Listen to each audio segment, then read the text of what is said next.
Hello, everyone. You're watching episode 5 of All Up in Your Business.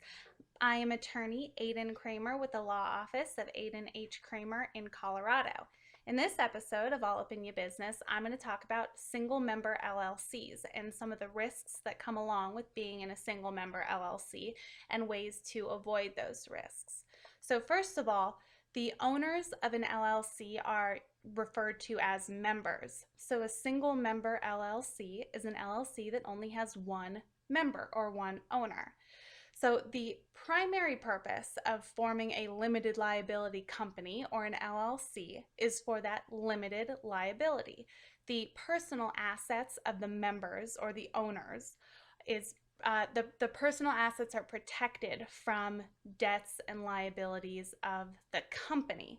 So when the company incurs some debts or if it gets sued, typically the personal assets of the members will be protected. But there are sometimes ways for creditors to get to those personal assets. This is referred to as piercing the corporate veil.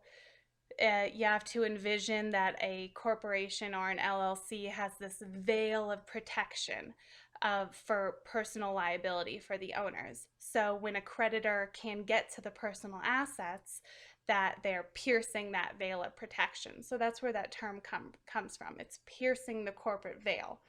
One of the principles of piercing the corporate veil is referred to as the alter ego doctrine.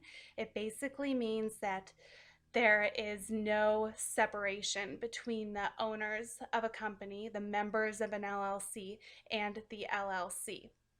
And that the members are sort of just using the LLC as a way to avoid liability. Now, piercing the corporate veil is especially risky with a single member LLC. It's mainly because there are no other members to make sure that single member is doing things correctly, and there's no real other members to put that distance between the single member and the company. So it just makes it a bit more risky for the creditors to get to the personal assets of the member.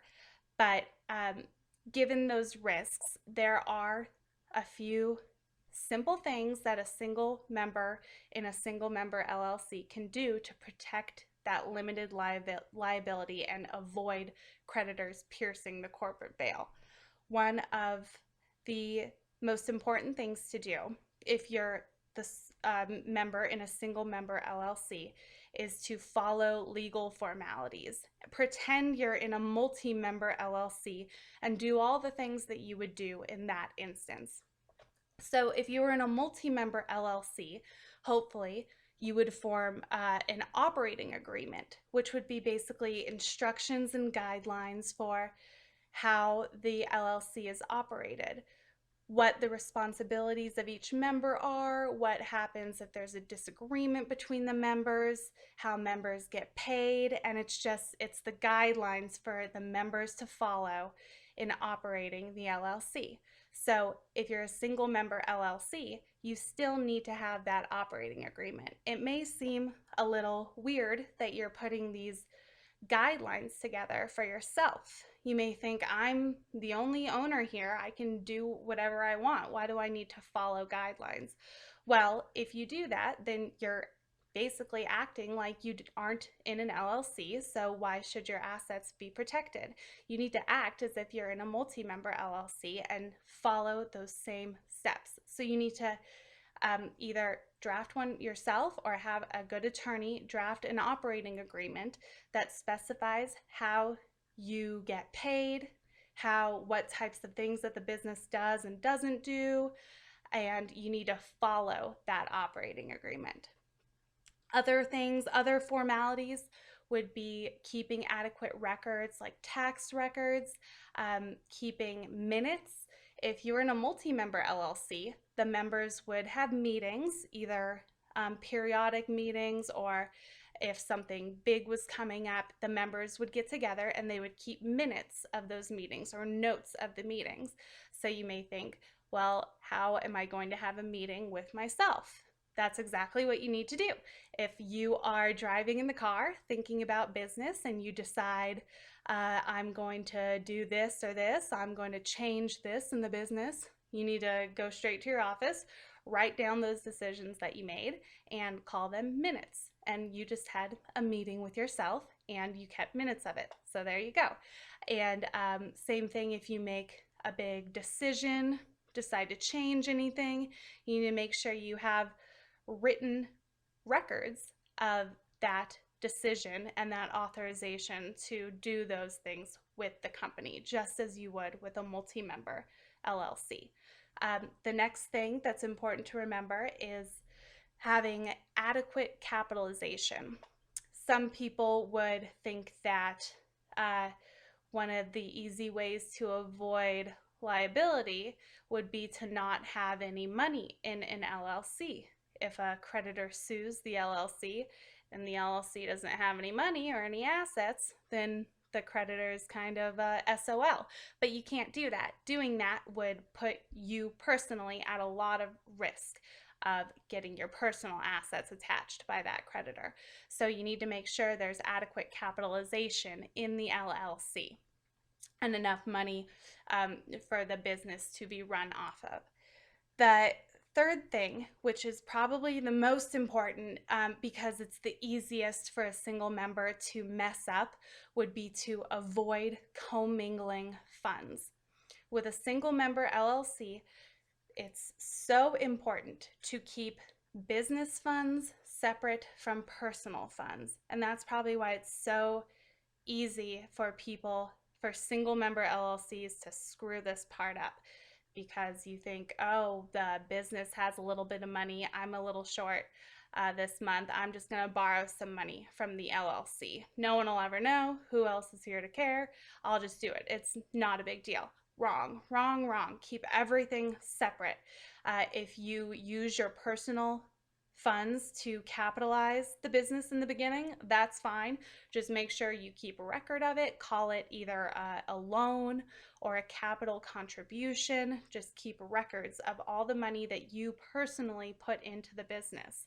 If the business is short on money one month and you've got enough money in your personal account to pay a bill, you cannot just go writing checks out of your personal account to pay business bills. You need to, again, make a capital contribution so it becomes business money, and then pay it from the business account. So keeping your personal funds separate from business funds is probably one of the most important things that you need to do if you're in a single member LLC. And finally, sort of along those same lines, one of the important things to do is to make sure you represent yourself and act in your capacity as the owner of an LLC. If you're signing a contract, signing any sort of documents, make sure you sign it in your capacity in the LLC. So you would, let's say my LLC is the law office of Aiden H. Kramer, LLC.